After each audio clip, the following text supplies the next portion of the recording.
the native fresh breads and cheeses as you go on further.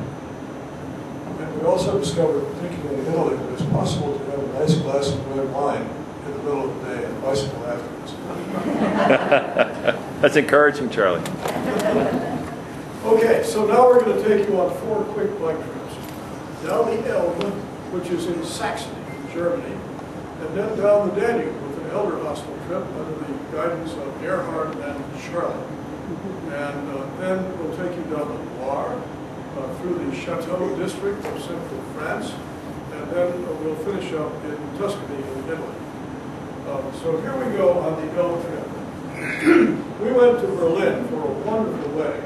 This scene is on the steps of the great cathedral in the middle of Berlin, the Dome. And that's what we looked like, standing on the steps. And we realized that there was a crowd of tourists who must have thought we were a royal wedding going on. And I counted 100 cameras in that crowd. And they probably all think they witnessed the wedding of the king of Germany or something. So it was very funny. And that took place in the cathedral, which is in the upper right. It's right next door to what they call the Museum Island, Museum Insel. And our hotel was right there, so the whole thing was simply wonderful.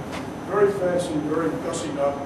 We left our fancy clothes there, and the next thing we did after the reception was to follow the Elbe River. The Elbe runs through Czechoslovakia, and the red line shows where it goes in Germany. It runs from the Czechoslovak border down through Hamburg to the North Sea.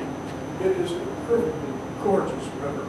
And all along it runs what they call the Radweg, the bicycle way. It's got beautiful signage, they won't let you get lost, and the whole scene is absolutely gorgeous. It did rain the first day, and there's Joan standing in the drizzle in Bad Schanda on the edge of Czechoslovakia. I should say the Czech Republic nowadays. So that's Joni. We're getting ready to start. We'll see some pictures that show you what the bikes are like.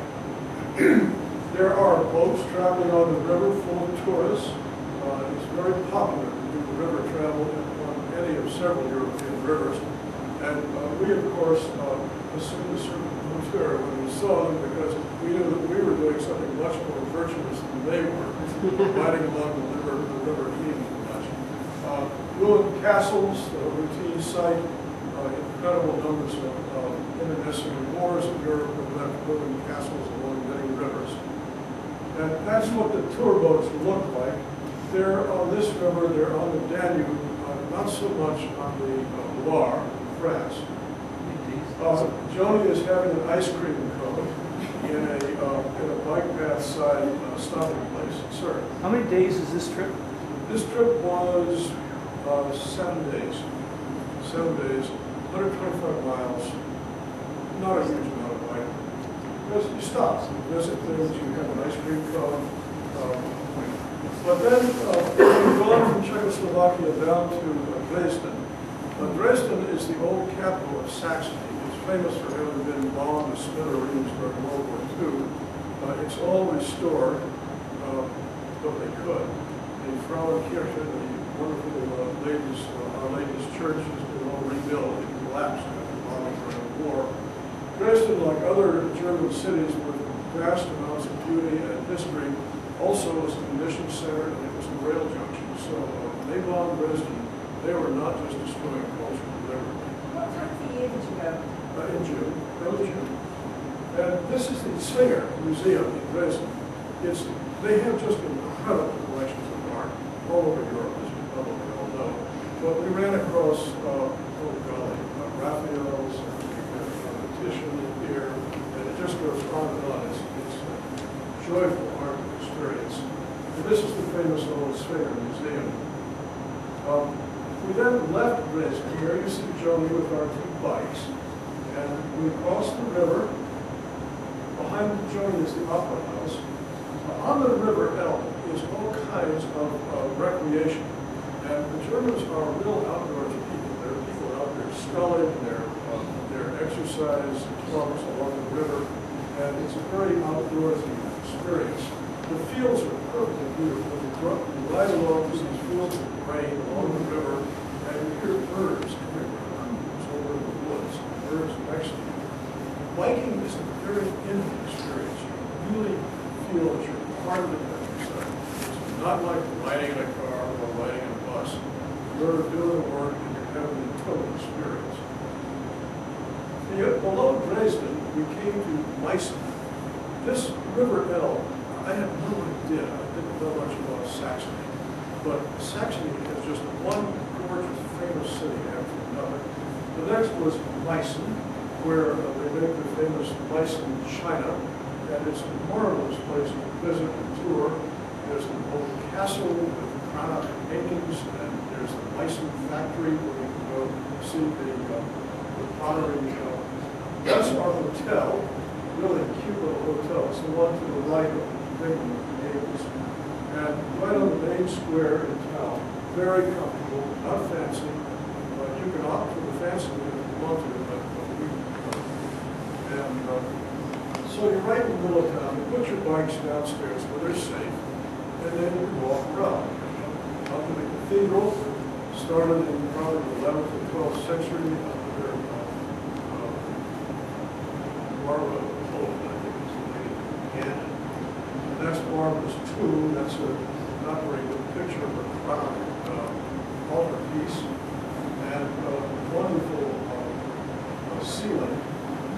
This rococo and link fancy Baroque stuff everywhere in this southern part of Germany and southern Germany. And then we left Dresden. We were bicycling through the fields, rolls of hay, the beautiful city behind us with the port there, the castle.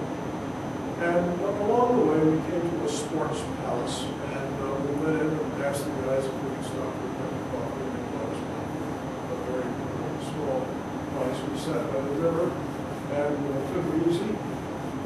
And then off through the fields again. There are fields of every kind of grain you can imagine.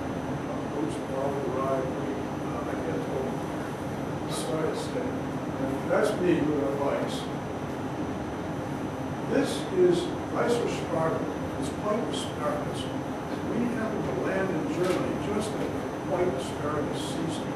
And this is a delicacy. It's a famous season. People there go out to a restaurant and feast on white asparagus. It's grown in hills under cover, so it doesn't get its chlorophyll going. And it's white. It's this big white stuff. It's wonderful. Along the way, there are reminiscences of World War II and other wars everywhere. There are buildings that were destroyed and rebuilt. We were taken to a concentration camp in Austria. It just was going on all over. It's, thank God, a lot of it's been repaired. This plaque memorializes the place in Torgau where the 1st Ukrainian Army Division met the U.S. forces on the Elbe at the end of World War II, just before the end. And it's in Russian, anyway, it's in English and similar language, and it memorializes that famous meeting of the two armies. So there are little things like that everywhere. After that, we came to Wittenberg, and for those of you who like history of Reformation and all that stuff, this is where Martin Luther hung out and taught, did his revolutionary things, nailed the theses to the door of the cathedral, and challenged the church, and broke away. He married Mrs. Luther, who had been a nun, and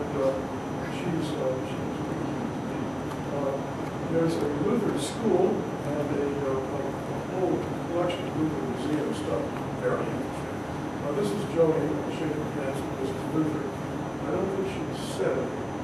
It's very quiet. This shows you the signage that the Germans place along their Radwegs. They're very careful about signage. It's pretty orderly. It's just much of experience in Germany. And then below Wittenberg, we came to the Wörth's Gardens. This is a 17th century garden paradise in the waterways that parallel the Elbe. There are all sorts of